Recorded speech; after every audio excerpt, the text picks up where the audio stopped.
사무엘하 24장 1절에서 25절까지의 말씀, 대가를 지불하는 인생이라는 말씀으로 함께 말씀을 나누도록 하겠습니다. 다같이 사랑 인사 나누겠습니다. 하나님은 우리의 창조자이십니다. 하나님은 우리의 구원자이십니다. 하나님은 우리의 전능자이십니다. 할렐루야. 사람이 사람을 만나면 역사가 이루어지고, 사람이 하나님을 만나면 기적이 이루어집니다. 할렐루야. 오늘 매일매일의 하루의 삶이 하나님과의 만남이 연속이 있는 우리의 삶이 되기를 소망합니다. 자, 이제 우리가 신약의 말씀 사도행전을 이제 마지막으로 오늘 이제 구약의 말씀을 다시 나누도록 하겠습니다.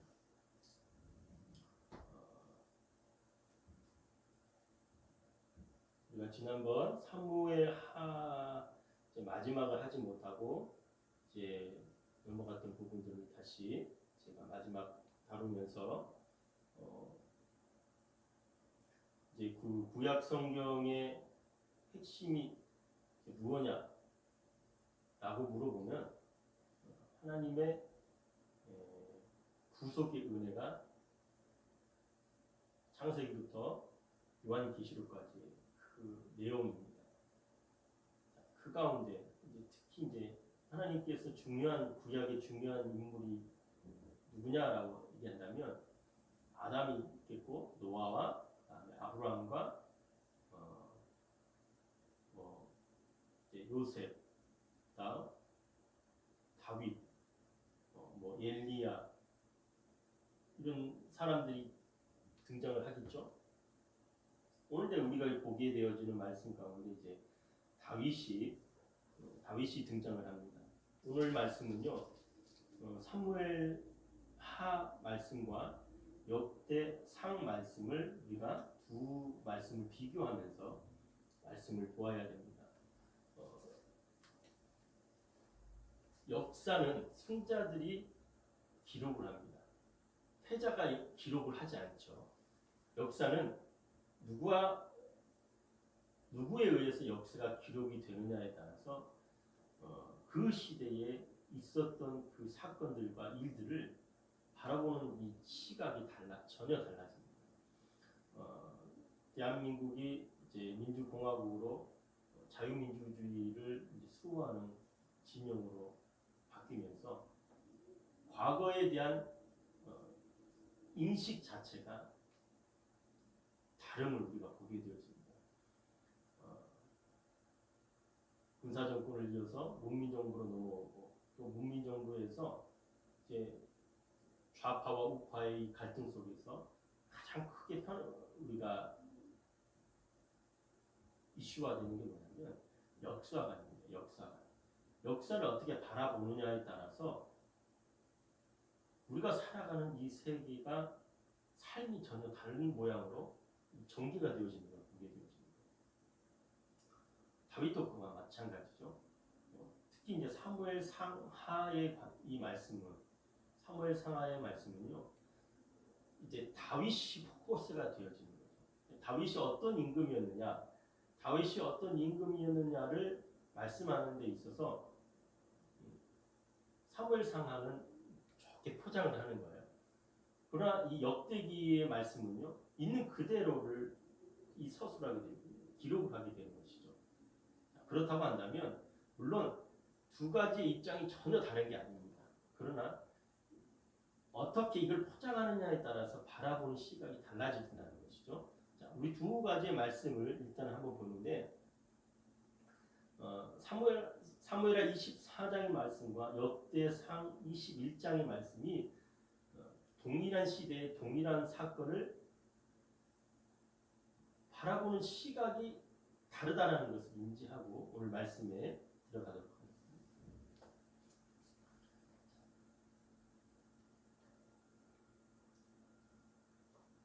자, 말씀에 들어가기 앞서 다윗의 그 전생애를 이런 그림으로 도표라고 할 수도 있고 그림으로 우리가 잠깐 요약을 해볼 수가 있습니다.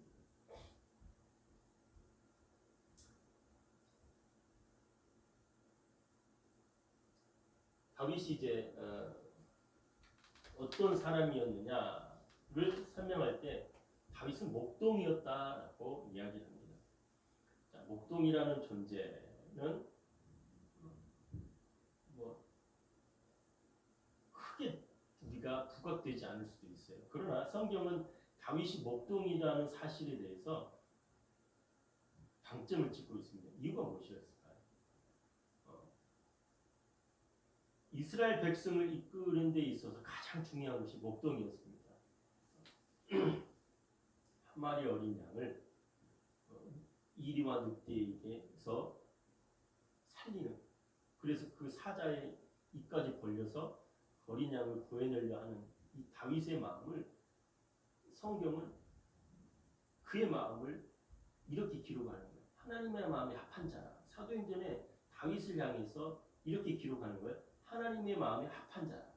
그러니까 이 목동이라는 것으로 시작했을 때 이스라엘을 향한 그의 마음이 어떠했는지, 그것은 곧 하나님을 의지하는 다윗의 인생에 있어서 하나님이란 분은 절대적이라는 것이죠.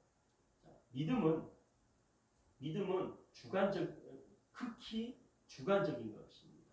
나와 하나님과의 관계에 있어서 믿음은 관계가 형성이 되어지지 않으면 믿을 수가 없는 것이에요.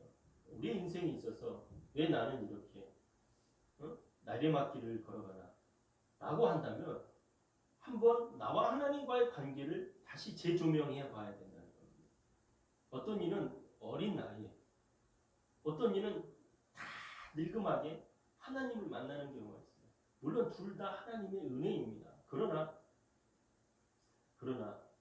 하나님의 은혜를 먼저 깨달은 자에게는 그만큼 하나님의 은혜가 있지만, 또 하나는 반면에 하나님의 은혜가 있기 때문에 그 하나님이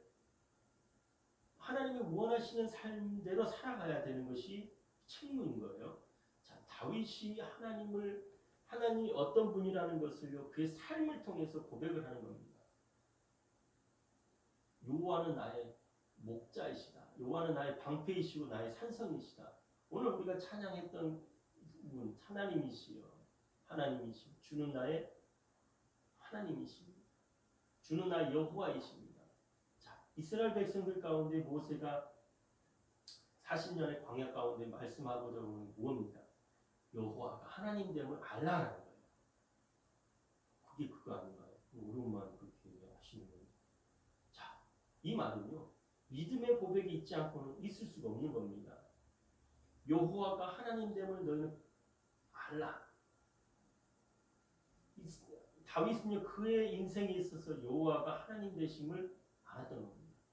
그가 골리앗을 조그마한 이 물맷돌 하나로 이길 수 있었던 것 또한 하나님이 어떤 분이신지를, 만군의 여호와를 능멸하는 저 골리앗을 자기보다 키가 2배나 큰 골리앗을 갖다가 때려 눕힐 수 있었던 그 믿음이라는 것은 우리가 알 수가 있겠어요. 극히 주관적인 것이죠. 그러나 하나님은 그를 통하여서 이스라엘의 왕으로 세우신 겁니다. 그의 인생 도표가 이렇게 설명이 되어 있지만 실은 오르락내리락 하는 것이죠. 그가요, 사울에게 쫓김을 당한 인생이었지만 하나님은 그를 승리자로 만드시는 거예요. 근데 중요한 사실은 뭐냐면, 선질로 생각하거든 넘어질까 조심하라. 항상 우리에게 주시는 말씀을 기억해야 되는 게 바로 이것입니다. 너희가 무엇인가 된 줄로 생각하느냐? 그때에 두려움으로 너희 구원을 이루라라는 말씀을 기억해야 된다는 거예요. 두렵과 떨림으로 너희 구원을 이루라. 자, 다윗은요, 그가 이제 그의 인생에 있어서 클라이막스입니다. 내리막길이 없을 거라고 생각을 했을 그때에 바세바라는 한 여인에 의해서 그의 인생이 이제 큰 어둠의 길로 빠지게 됩니다. 그러나 그는 하나님 앞에 나아갈 때에 정말 어린아이와 같이 그가 나아가는 것을 볼 수가 있어요.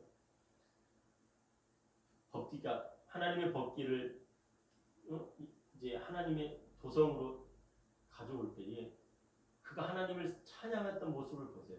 온 자기의 하의가 바지가 벗겨지는 것을 하의가 벗겨지는 것도 모른 채 그가 했을까요?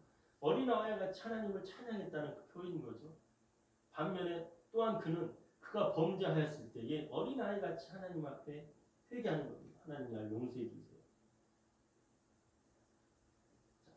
밧세바의 범죄를 통해서도 그는 늘 하나님을 곁에 두고 하나님과 동행하려고 했던 모습을 보게 되어집니다. 자, 근데 오늘 우리가 보는 이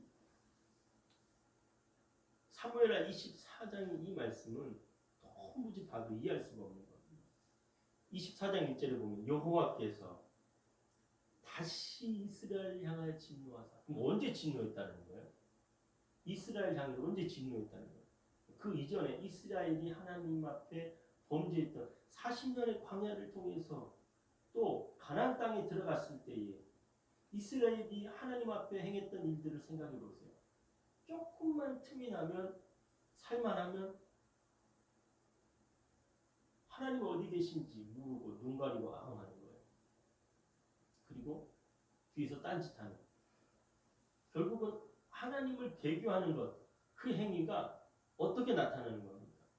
여호와께서 다시 이스라엘 향해서 진노했다. 오늘 말씀에 우리가 전반적인 내용은 다윗이 하나님 앞에 범죄했다라고만 기록이 되어 있는 것 같고 우리도 그런 것 같아요. 근데 중요한 것이 바로 여기에 있어요. 여호와께서 다시 이스라엘 향해서 진노했다. 자, 그럼 역대기 기자는 뭐라고 했나 볼까요? 역대상 21장 한번 볼까요? 구약 641장 또는 713장입니다. 641페이지 또는 713페이지. 역대상 21장 1절에 보면 이렇게 기록이 됐어요. 사탄이 일어나 이스라엘을 대적하고 다윗을 충동했다. 사탄이 일어나서 이스라엘을 대적했다는 거 있어요. 자, 대적하다라는 말은 자, 여기서 보면 사무엘하 24장에서는 여호와께서 진노했다라고 역대기 기자는 사단이 대적했다. 누구를 향해서? 이스라엘. 이스라엘이 어떤 일들을 행했기 때문에 하나님이 진노하고 사단이 대적했다고 성경은 기록합니다. 이게 중요한 거예요. 무슨 일이 때문에. 그 내용을 실제로는요, 이 이야기에 무엇 때문이라고는 기록이 되지 않았지만 그 다윗의 역사에 보면 두 가지 사건이 납니다. 이제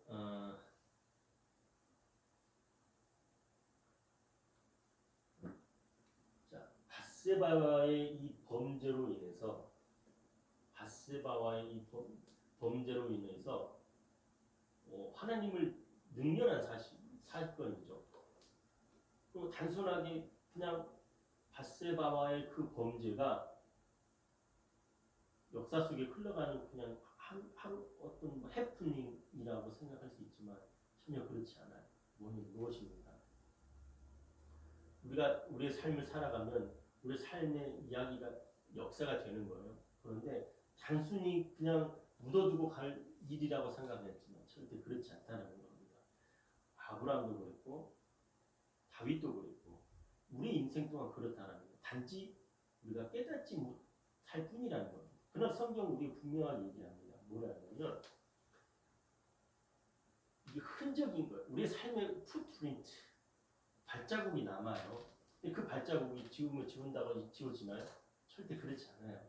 그래서 우리 하나님의 백성들, 하나님의 자녀들, 모든 이 세상의 모든 사람들은 하나님의 백성들이죠, 자녀들이죠. 그러나 하나님의 택함을 받았느냐, 이게 중요한 것이죠. 하나님을 택함을 받은 자녀들이요, 인생을 살아가는데 내 마음대로 산다고 생각해요. 그러니까 내가 한 행동에 대해서 아무런 책임이 없다고 생각해요. 그러나 그렇지 않습니다. 항상 우리가 아이들을 키울 때 무엇을 중요하게 여겨야 되냐면 이스라엘 백성들은요, 이 사춘기가 올 시기가 보통 한 13살, 14살이에요. 이때가 되면 이스라엘은 성인식을 합니다. 성인식을 한다는 것은 이제 이 아이가 그의 인생을 스스로 살아갈 수 있도록 하나님 앞에 내어 맡긴다는 뜻이에요. 뭐 자기가 스스로 살아간다는 이야기가 네 맘대로 하는 게 아니라 그 이전에 부모로부터 삶의 모든 삶 속에서 규례들을 몸소 익혀야 된다는 거예요. 그러니까 우리가 이제 창세기 모세오경을 통해서 하나님의 법이 무엇인지를 아이들로 하여금 가르쳐야 된다는 거예요.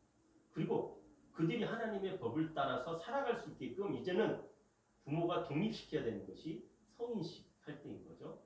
근데 우리는 성인식을 하고도 내 품 안에 자식을 두려고 하는 것이 우리 한국 민족의 큰 문제점 중 하나인 거죠. 이스라엘은 그렇지 않다는 거예요. 그리고 하나님 앞에 그들의 삶을 맡기는 겁니다. 그리고 아이들이 독립적으로 생각하고 판단하고 결정하는 것에 대해서 책임을 지게 한다는 거예요. 이게 성경이 우리에게 가르쳐준 사건인 겁니다. 다윗이요, 하나님 이 밧세바와의 그 범죄로 인해서 어떠한 하나님의 처벌을 받게 되느냐. 첫째, 그 사이에서 태어난 아들이 죽습니다. 또 하나, 둘째, 벌건 대낮에 그가 행했던 것처럼 세상의 모든 것들이 그 범죄로 까발려집니다. 누구를 통해서요? 누구를 통해서? 압살롬을 통해서. 자, 그러니까 인간에게 있어서 겪지 말아야 할 일들이요, 다윗은 그의 범죄로 인해서 대가를 지불하게 됩니다. 항상 우리가요, 선을 심으면 선이 나오고 악을 심으면 악이 나온다는 것이 하나님의 법칙입니다. 그래서 콩 심은 데 콩 나고 팥 심은 데 팥이 나는 것이 하나님의 법칙이기 때문에 심는 대로 거두는 법칙을 어려서부터 아이들로 하여금 알게 하는 것, 이게 굉장히 중요하다는 거예요. 심지 아니한 곳에 나는 것은요, 그냥 싹둑 베어버려야 되는 거예요. 거들떠 보지도 말라는 거예요. 왜? 혹에 독약이 있을지 누가 아는 거예요. 걸림돌이 될 수 있다는 것. 걸림돌이라는 사실을 우리는요, 말씀을 통해서 역사가 우리에게 증명해주고 있는 거예요. 자, 이스라엘 백성들이 24장 1절에 보면 다시 여호와께서 이스라엘로 하여금 진노하셨다. 역대기 기자는 사단이 대적했다. 하나님께서 사단이 이제 이스라엘의 범죄가 분명히 있어요. 뭐입니까? 압살롬이 다윗을 하나님이 세우신 왕 다윗을 뒤로 하고 이스라엘 백성들이 다윗을 쳐내는 겁니다. 그리고 자기들이 바라는 사람을 왕으로 세우는 거예요. 그게 누구예요? 압살롬. 압살롬이 반역을 한 일에 대해서 두 번째, 세바가 반란을 일으킵니다. 그 틈을 타서 세바가 또 반란을 일으켜요. 이걸 또 지지한 사람들이 있어요. 그게 누가? 이스라엘 백성인 것이죠. 이에 대해서 하나님께서 진노하셨다. 근데 진노하셨는데요, 사단이 이걸 이용을 합니다. 그래서 그걸 하나님께서 그냥 뭐 했다는 거예요? 21장 역대상 21장 1절에 보니까 사단이 일어나 이스라엘 대적하고 다윗을 충동하고 그러니까 여호와께서 진노해서 다윗을 충동했고 사단이 대적해서 다윗을 충동했고 공통점을 충동했다는 거예요. 이 말은 인사이트라는 말인데 단어인데 격동하다, 충동하다는 말도 동일하게 사용됩니다. 그러나 히브리어의 이 격동했다, 충동했다라는 이 단어를 수트라는 단어를 씁니다. 이 말은 찌르다, 자극하다, 속이다라는 뜻이에요. 찌른 거예요. 다윗이 이스라엘 범죄를 통해서 하나님은 진노하셨어요. 그리고 그에 대해 합당한 대가를 지불하게 하십니다. 누구를 통해서? 사탄이 다윗의 마음을 이용을 하는 겁니다. 치트, 속이는 거예요. 찌르는 거예요. 자극하는 거예요. 뭘 자극한다는 걸까요? 이 두 가지 일을 통해서 다윗은 큰 마음의 신병의 변화가 일어납니다. 그게 뭐예요? 참 자식이 배반해서 나를 몰아내고 또 백성이 나를 욕하고 등을 지고 이런 일들을 이 수모를 당하고 다윗이 생각한 게 뭐냐면 이게 데이비드 서스예요. 다윗의 생각은 강력한 군대를 내가 가져야 됩니다. 내가 강력한 군대가 없었기 때문에 이런 수모를 당하는 거예요. 실제로 이스라엘은요 사울 이후에 물론 사울 시대의 이스라엘은요 어떤 상황이었냐면 청동기 시대입니다. 당시 사울이 가지고 있던 칼과 블레셋 군대가 가지고 있던 칼은 이스라엘 민족이 가지고 있던 칼과 이 블레셋 군대가 가지고 있던 칼은 전혀 다른 칼입니다. 두 칼이 싸우면 누가 지느냐? 이스라엘이 질 수밖에 없어요. 왜 그러냐면 청동기 문화. 이제 철기 문화와 청동기 문화의 부딪힘입니다. 그 말은 뭐예요? 쇠라는 겁니다. 당시 이 팔레스틴 지역을 있던 이 블레셋 민족들은 해상 민족이에요. 해상 민족이다 보니까 이스라엘 민족에 들어온 곳이 팔레스틴 지역입니다. 그래서 블레셋이라는 이름이 거기서 나온 거죠. 이 철기 문화와 청동기 문화에 충돌이 일어나면 청동기 문화는 이제는 끝나는 거예요. 당시 역사를 보면 우리가 알 수가 있어요. 그런데 이 청동기 문화였던 이 이스라엘에게 이 칼이 없는 겁니다. 신식 무기가 없는 거예요. 그러다 보니까 이방 민족의 큰 어떤 전쟁에서 이길 수가 없죠. 그래서 하나님은 뭐랍니까? 너희는 주변 국가를 바라보지 말고 나를 바라봐. 내가 너희를 구원할 사람이야. 구원할 자야. 다윗은 그런 하나님을 믿어왔고 또 믿었는데 자식이 이런 일들을 통해서 자기가 수모를 당했다고 생각하는 거예요. 물론 자신이 범죄라는 것을 나중에 깨닫게 되죠. 그래서 그가 더 강력한 군대를 가져야 되겠다고 생각을 하면서 무슨 생각을 하냐? 인구조사를 해야 되겠다. 인구조사를 해야 되겠다라는 거예요. 자, 압살롬이 나중에 죽는 모습을 표현한 그림이고요. 세바가 사람들을 선동해가지고 반역하는 거 얘기하는 사진입니다. 자, 어쨌든 다윗이요 인구조사를 명합니다. 이때 요압이 이제 군대 장관으로 있어요. 그러니까 요압이 봐도 이건 아니다라고 생각을 했던 거예요. 24장 3절에 보면 이 백성이 얼마든지 왕이 하나님 여호와께서 100배나 더하게 하실 것인데 내 주 왕의 눈으로 보게 하시기를 원하나니. 근데 왕이요 왜 이런 일을 하시나니까? 하나님이 싫어하실 것 같은 거예요. 그러니까 추모를 했음에도 불구하고 다윗이 이미 사단이 그의 마음을 자극했다. 자극했다라고 기록이 되어 있어요. 그러니까 그리고 뭘 행합니까? 9개월하고도 20일 동안 이제 전역을 다 돌게 해가지고 인구를 조사하게 합니다. 인구 조사하는 게 무슨 일입니까? 인구를 조사한다는 말은 전쟁으로 나갈 수 있는 군대로 쓸 수 있는 남자들이 몇 명이나 있느냐를 확인한다는 거예요. 우리나라도 국방의 의무가 있지 않습니까? 그 국방의 의무를 이제 우리가 다 우리나라에서 감당을 하는데 결국에 있어서 이제 우리가 지금도 이제 현대 전쟁은 사람이 사람과의 싸움을 통해서 하는 것이 아니라 이제는 최첨단 기계가 전쟁에서 승패를 좌우한다 합니다. 또한 이 군대가 어떻게 조직이 되어 있느냐는 그 최신식 현대를 사용하는 데 있어서 굉장히 중요합니다. 결국은 사람이 어느 정도 있느냐는 훈련된 군사가 몇 명이냐가 중요한 거죠. 우리가 이제 이스라엘 백성에 있어서 이 수를 셀 때 장정만이라는 표현이 나옵니다. 이스라엘 백성이 가나안 땅에서 출애굽할 때 장정만 60명이라 20세에서 60세까지 남자가 60만 명이었다. 그럼 여자는 배가 되겠죠? 120만 명이죠.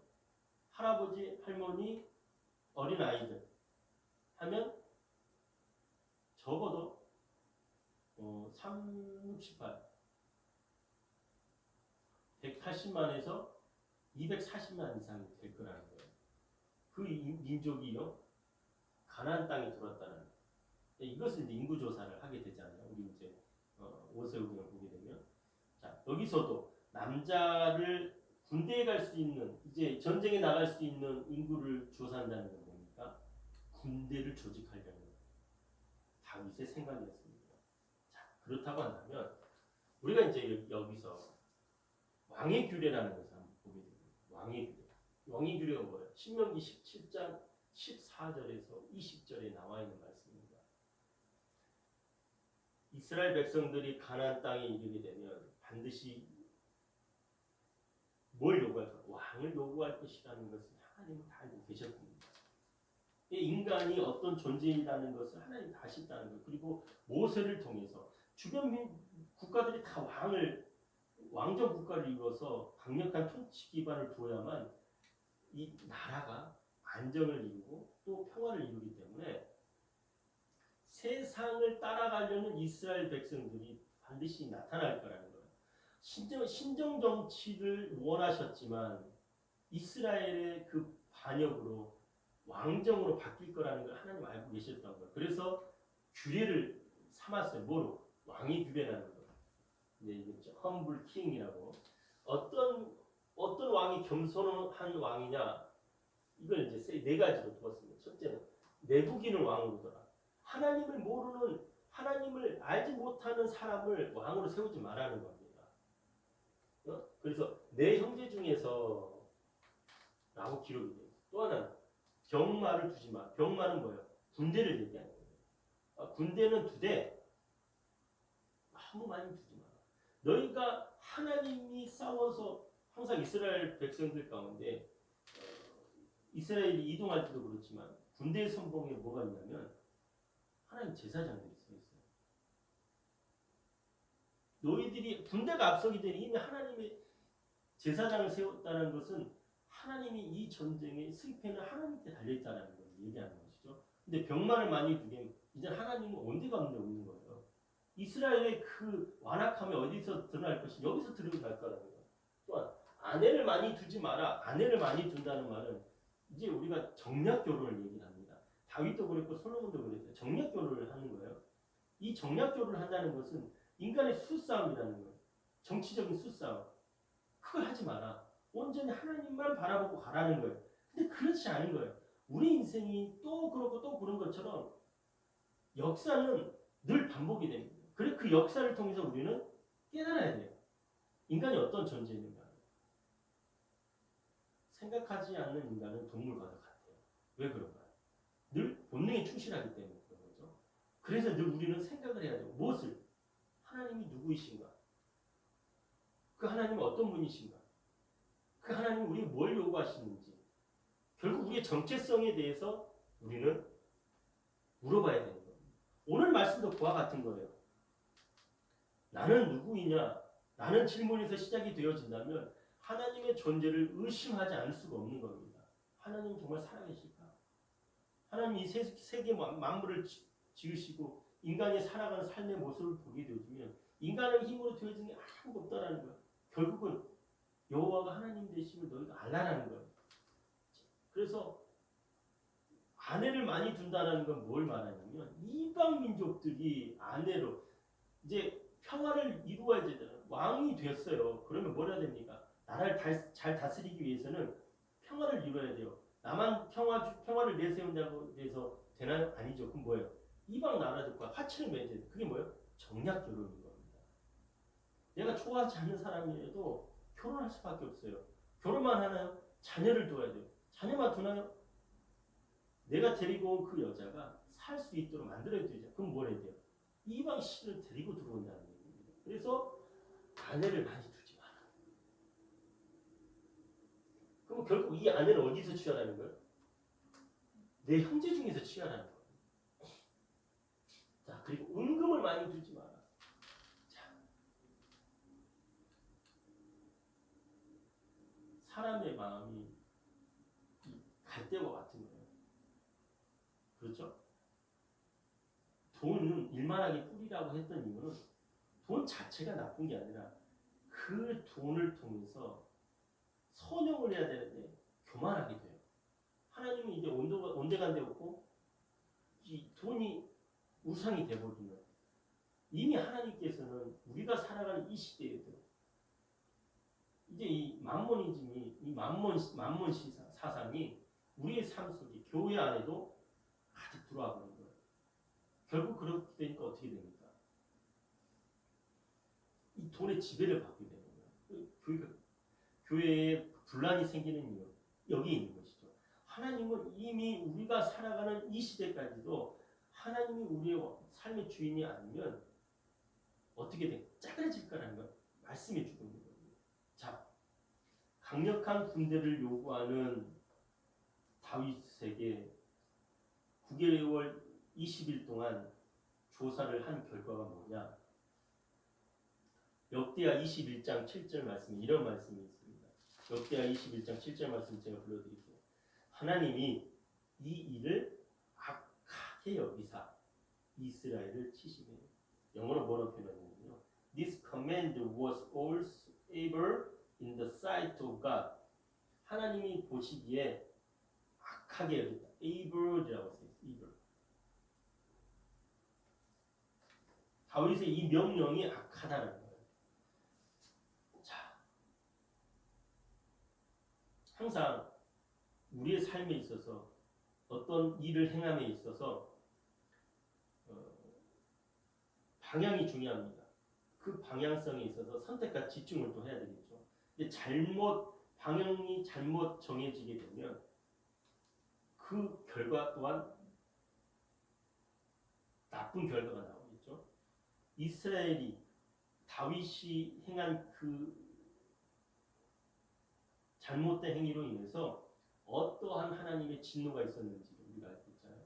이스라엘 또한 그가 행한 범죄를 인해서 하나님 진노하려고 해요. 하나님은 그들에게 벌하시려고 퍼니시먼트 하나님의 진노가 있게 될 건데 단순히 그냥 뭐 이스라엘 치신다 그게 아니고 다윗을 통해서 하지 말라 하는 하나님의 그 말씀을 이제 다윗을 이용하시는 것이죠. 이것을 뭐라고 우리가 표현하냐면 왕의 다윗의 실수이기도 하지만 하나님이 이것을 방임하셨습니다. 한자로 이 방임이란 말은 영어로 두 가지 단어로 쓸 수가 있는 neglect하고 ignore. 하나님이 일을 행하지 않으신 거예요. 하나님을 일을 행하지 않았기 때문에 오늘 뭐라고 됐냐면 여호와께서 다시 이스라엘 향하여 진노하사 그들을 치시려고 다윗을 격동시키셨다. 그리고 사무엘하 24장 10절 이렇게 됩니다. 다윗이 백성을 조사한 후에 그의 마음에 자책하고 다윗이 여호와께 아뢰되 내가 이 일을 행하면 큰 범죄가 행하였나이다.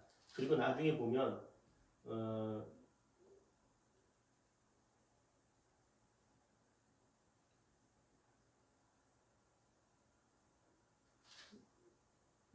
16절이요. 천사가 예루살렘을 향하여 그의 손을 들어 멸하려 하더니 여호와께서 그의 재앙 내리심을 뉘우치사라고 기록이 되어 있어요. 하나님 입장에서 이 일들이 이루어지게 할 때에 가만히 있으셨어요. 하나님 무시하신 거예요. 그리고 나중에 하나님이 뉘우치셨다. 하나님이 일을 행하고 하나님이 후회하셨다는 얘기인가요? 라고 볼 수가 있어요. 근데 성경 히브리 원문 성경을 보게 되어지면 그 얘기 아닌 거예요. 뉘우쳤다가 아니고 나함이라는 단어입니다. 이 뉘우치다라는 마음이 이제 우리말로 번역을 하다 보니까 잘못 번역이 된 겁니다. 하나님이 슬퍼하셨다라는 거예요. 그들이 행한 범죄를 하나님이 덮어주실 수가 없는 겁니다. 반드시 대가를 지불해야 돼요. 이게 뭐예요? 이게 뭡니까? 아담이 하나님 앞에 범죄함으로 하나님이시니까 그것을 갖다가 없애볼 수도 있겠죠. 근데 하나님은 그런 분이시냐? 아니에요. 하나님은 공의의 하나님이시다. 또한 하나님은 또 사랑의 하나님이시죠. 근데 이 사랑을 공의로 덮어버리는 게 아니에요. 반드시 이 공의는 들춰내야 됩니다. 그래야 그 싹을 없애버려야 돼요. 그리고 베어버린 그 자리를 하나님이 사랑과 공의로 하나님의 긍휼과 자비로 그 아픈 자리를 덮으시는 겁니다. 하나님이신 그분이 이 땅에 오셔야만 이거 바로 여기에 있었던 겁니다. 하나님이 가장 사랑하는 하나님의 자녀들을 내치신 에덴 동산에 내치신 이유가 뭡니까? 범죄했기 때문이에요. 그대로 둔 게 아니고 잘라버린 겁니다. 그리고 다시 하나님께서 자른 그 자리에 내치신 그들을 내버려 두지 않냐시고 하나님의 긍휼과 자비로 덮으시고 가죽옷을 입히셔서 하나님의 자녀됨을 내가 너희를 사랑한다는 사랑을 나타내 보이신 겁니다.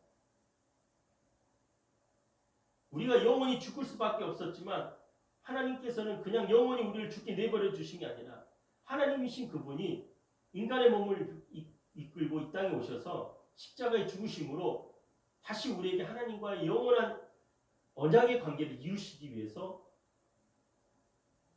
예수 그리스도 이 땅에 보내신 겁니다. 하나님은 이스라엘 백성들을 사랑하십니다. 그러나 그들을 그대로 내버려 둘 수가 없었어요. 그래서 단지 다윗을 사용하신 것 뿐이에요. 그리고 하나님은 그들을 그 죄의 대가로 이스라엘 백성들 가운데 3일 동안 7만 명을 죽게 만드십니다. 그리고 하나님 그걸 슬퍼하셨다는 겁니다. 하나님의 긍휼과 자비를 우리에게 나타내 보이시고 다시 하나님의 그 사랑을 확인한 일이 무엇입니까? 다시 하나님의 사랑을 확인한 일이 뭡니까? 갓 선지자를 통해서 다윗에게 전합니다. 아라우나. 사무엘하는 24장에 아라우나라고 기록이 됐지만 역대기 기자는 오르난이라고 기록이 되죠. 어쨌든 뭐 두 사람이 다르다라고 볼 수는 없는데 이 아라우나의 타작마당에서 뭘 했다는 겁니다. 오늘 말씀 볼까요? 24장 24절에 보면 번제와 화목제를 드렸다. 25절에 보면 번제와 화목제. 하나님 앞에 끊어졌던 우리의 관계를 회복시키기 위해서 번제와 화목제를 드렸다. 다윗이 번제와 화목제를 드린 게 번제는 뭡니까? 번제라는 게 뭐예요? 다 태우는 거. 태울 번자입니다. 우리의 죄를 하나님 앞에 그대로 고백하는 거예요. 그래서 태워버리는 겁니다. 예수 그리스도의 보혈의 피로 우리를 모든 죄를 우리가 하나님 앞에 자복을 해야 되는 이유가 여기에 있는 것이죠. 그리고 하나님과의 새로운 관계를 세우기 위해서 화목제를 드리는 거예요. 우리가 하나님 앞에 예배하러 나오는 이유가 여기 있는 겁니다. 한 주간의 우리의 삶을 다 태워야 돼요. 우리의 죄를 고백하잖아요. 우리가 이제 그 찬양하는 그 과정에 기도를 하잖아요. 그 내용이 여기에 녹아져 있습니다. 하나님 앞에 한 주간의 우리의 죄를 태워야 돼요. 고백해야 되는 겁니다. 이 자복한다는 말이 여기 있는 거죠. confess라는 영어, confession이라는 말이 여기에서 나온 거예요. 하나님 앞에 우리의 죄를 자복하고 그리고 무너졌던 우리 하나님과의 관계를 다시 말씀과 찬양과 기도를 통해서 관계를 형성시키는 게 화목의 제사를 드리는 예배를 드리는 내용이 번제와 화목제가 우리의 지금의 삶의 예배가 여기에 나오 있는 것입니다. 자, 이스라엘 백성들이 이제 하나님 앞에 자신의 죄를 고백하고 나올 때에 반드시 뭘 하냐면 다윗이 중요한 게 뭐냐면 이 아라우나에게 뭐라고 하냐면 너희 이 타작마당을 내가 사겠다. 왕이 다윗이 왔는데 나 여기서 하나님 앞에 번제 화목제 드리려고 하니까 내가 이 땅 쓸게. 이 소도 쓰고 장작도 쓸게. 이게 아닌 거예요. 반드시 대가를 지불하는 것을 보여줍니다. 24장 21절 이렇게 기록하면 내게서 타작마당을 내가 사서 여호와께 제단을 드립니다. 이스라엘로 하여금 하나님 앞에 우리가 어떠한 삶을 살 것인지를 분명하게 보여주는 겁니다. 이것은요. 왜 중요하냐. 이스라엘이 멸망한 이유를 성경 이렇게 깁니다. 왕과 지도자와 제사장이 없기 때문에 올바로 그들을 가르치지 아니하였기 때문에 이스라엘이 아수르와 바벨론에 멸망하였다라고 성경은 기록을 합니다. 우리가 역사를 통해서 다시 반복이 되잖아요. 우리가 반면교사를 삼아야 돼요. 반드시 우리는 우리가 행한 그 일로 인해서 대가를 지불하게 됩니다. 선을 심으면 선이 남기는 것처럼 악을 심으면 악이 남는다는 것을 우리는 알아야 되는 거예요. 우리 인생을 통해서 반드시 가르치고 또 깨달아야 하는 이유가 여기 있는 겁니다. 다윗은 이미 알았어요. 내가 범죄했기 때문에 기버 모든 걸 다 포기하는 것. 이게 하나님 우리에게 이걸 요구하시는 게 아닌 거예요. 뭐예요? 다시 하나님과의 관계를 재정립하기를 원한다는 것을 성경 우리에게 말씀해 주고 있습니다. 다윗도 그걸 알았던 겁니다. 그 인생을 통해서 깨달았어요. 이 시기는 다윗이 인생에서 이제 마지막 얼마 남지 않은 그의 인생이 있어 마지막 그의 여정의 마지막이다 보니까 이제 깨달은 거예요. 하나님은 어떤 분이시라는 거예요. 또 하나님은 우리에게 뭘 요구하시는 건 아닌 거죠. 아라우나에게서 타작마당을 사서 그곳에서 하나님 앞에 범죄와 화목제를 드렸다는 것. 다윗의 이 무너진 장막에서 다시 하나님은 일으켜 세우기를 원하신 겁니다. 우리의 삶의 모습에서 우리의 삶의 현장에서 쓰러질 수 있어요. 넘어지죠. 아이들에게 이게 부끄럽다고 덮어버리고 절대 그러면 안 돼요. 사단은 우리로 하여금 부끄럽게 만들어요. 부끄러움을, 부끄러움을 우리에게 주어요. 그리고 무너지게 만들어요. 이게 사단이 우리에게 원하는 삶인 거예요. 요한복음 10장 10절에 인자가 온 것은 사단이 우리에게 온 것은 두 가지를 요한복음 10장에 얘기를 합니다. 사단이 우리에게 온 것은요. 죽이고 멸망시키는 것이지만 예수 그리스도가 우리에게 온 것은 영원한 생명을 주기 위한 것이라는 거예요. 그러니까 죽이고 멸망시키는데 어떻게 오느냐. 그 과정은 단순한 겁니다. 부끄럽게 만들고 부끄러우니까 숨게 되니까 하나님을 찾지 않게 되고 그로 인해서 하나님과의 관계가 끊어지게 만들어요. 그런데요. 참 얘네들도 대단한 겁니다. 이 사단이 쓰는 전략이 여우가 담을 허는 방법을 통해서 우리가 보게 하신 것. 한순간에 하나님을 떠나게 만드는 게 아니에요. 오랜 세월 동안 이 코로나라는 2년의 시간 동안 신압으로 나도 모르게 조금씩 편한 게 낫지. 하나님과의 관계를 끊어지게 만드는 겁니다. 인간은 알지 못해요. 이 센시티브하지 않으면 영적으로 민감하지 않으면 알아차릴 수가 없는 겁니다. 우리가 알아차렸을 그때는요. 요단강 건너갈 때라는 거예요. 이것도 모르고 건너갈 수가 있어요. 죽음을 맞이할 때가 있다라는 겁니다. 하나님의 말씀은 1.1핵도 땅에 떨어지지 않고 하나님의 말씀이 이루어지는 것을 우리는 깨달아야 됩니다. 대가를 지불하는 인생이라는 말씀의 제목인 것처럼 이스라엘 통해서 우리는 밟는 교사를 삼아야 돼요. 거울을 보는 것처럼 우리는 바라봐야 된다는 겁니다. 하나님이 우리에게 무엇을 요구하시는지, 이 땅에서 어떤 삶을 살기를 원하시는지, 나는 누구인지, 다시 하나님, 우리가 무너진 우리의 삶을 하나님 앞에 내어 맡길 수 있는지, 아니 진실로 하나님은 살아 계신지, 부모를 통해서 내가 믿음은 전수 받았지만 예수가 그리스도가 맞는지, 하나님 누구신다는 모르겠다. 어린아이와 같은 똑같은 초신자입니다. 그럴 때 단순합니다. 복잡할 필요가 없어요. 뭐예요? 하나님 앞에 그냥 나오는 겁니다. 그리고 어린아이처럼 울어야 돼요. 어린아이의 시기가 없으면 우리의 신앙은 자랄 수가 없습니다. 지금부터 하나님 앞에 다시 나오는 우리의 삶의 모습이 굉장히 귀중하다는 것을 깨닫고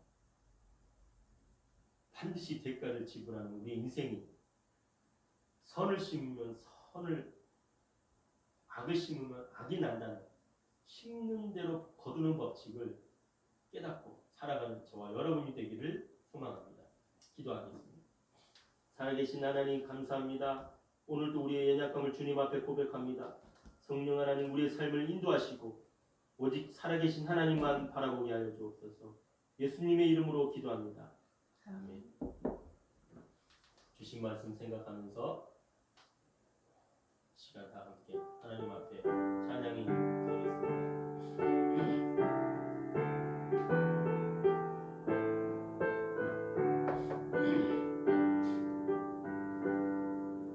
나 주님의 기쁨 되기 원하네. 내 마음을 새롭게 하소서.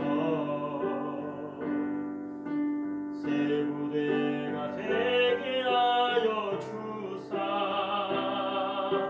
주님의 빛 비추게 하소서. 내가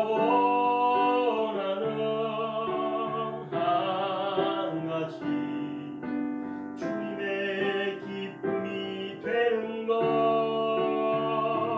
내가 원하는 한가지 주님의 기쁨이 되는 것. 우리가 나가신 모든 것이 하나님의 것임을 인정하고 하나님 앞에 우리의 삶을 드리기를 소망하는 하나님의 자녀들 가운데 은혜를 더하여 주시옵소서. 감사를 드리며 예수님의 이름으로 기도합니다. 아멘. 더 사용 외치겠습니다. 주께 다들하라, 주를 금하는 자 되라. 공동체 고백. 우리는 세상으로부터 부름받은 하나님의 백성입니다. 또한 세상으로 보냄받은 그리스도의 제자입니다. 하나님을 기쁘게 찬양하는 예배자가 됩시다. 이웃을 열심히 구원하는 복음의 증인이 됩시다. 한 몸 된 교제를 나누는 건강한 지체가 됩시다. 아낌없이 사랑을 실천하는 봉사자가 됩시다. 배움을 통해 그리스도를 본받는 성숙한 성도가 됩시다. 그리하여 우리 모두 하나님을 영원롭게 하는 성령 충만한 생명의 공동체가 됩시다. 아멘. 파송의 찬양 함께 하겠습니다.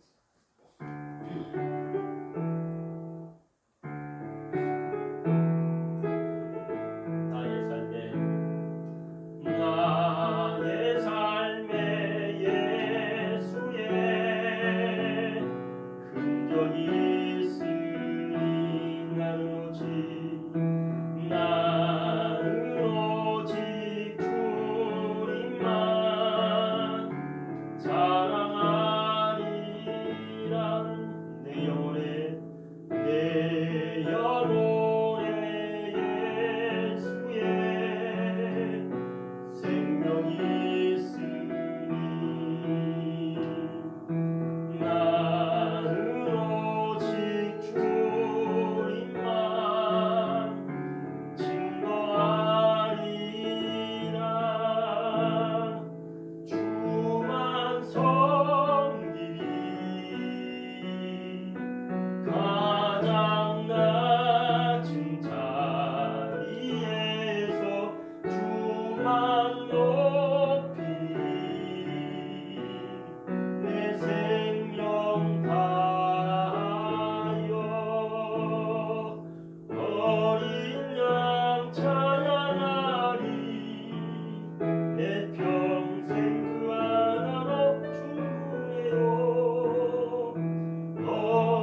내 영혼에 내 영혼에 예수의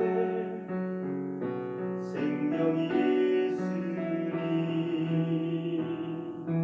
나는 오직 주님만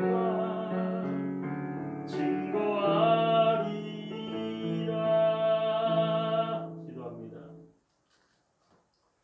지금은 우리 주 예수 그리스도의 은혜와 아버지 하나님의 그 크신 사랑하심과 성령 하나님의 그 교통하심의 역사가 우리의 인생에 있어서 늘 대가를 지불하며 살아가는 것을 깨닫고 하나님의 말씀 앞에 엎드려 자복하고 회개하며 순종하는 삶을 살아가기를 원하는 하늘 땅 공동체 교회와 가정과 일터와 사역 위에 지금부터 영원토록 함께 계실지어다. 아멘.